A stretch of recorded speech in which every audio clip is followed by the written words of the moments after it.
প্রায় 150 বছর আগে কবি ঈশ্বরচন্দ্র গুপ্ত কলকাতার মশার জ্বালায় অতিষ্ঠ হয়ে লিখেছিলেন, রাতে মশা দিনে মাছি, এই নিয়ে কলকাতায় আছি। জামানা বদলেছে, শাসক বদলেছে, সাইনবোর্ড বদলেছে, এমনকি শহরের আকাশরেখাও বদলেছে। কলকাতা হয়তো কিছুটা বাম ও মশা মুক্ত হয়েছে, অন্তত সেখানে মশা নিয়ে কবিতা লিখে টিকে থাকার প্রয়োজন পড়ে না।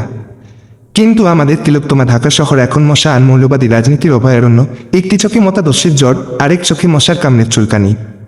ঈশ্বরগুপ্ত বেঁচে থাকলে নিমখাত কবিতা বদলাতেন, দিনে মশা রাতেও মশা, ঢাকার নাগরিকে করুণ দশা। হয়তো আরও একটি লাইন যোগ করতেন, ঘুম নেই, শান্তি নেই, কেবল চুলকানি ভাষা।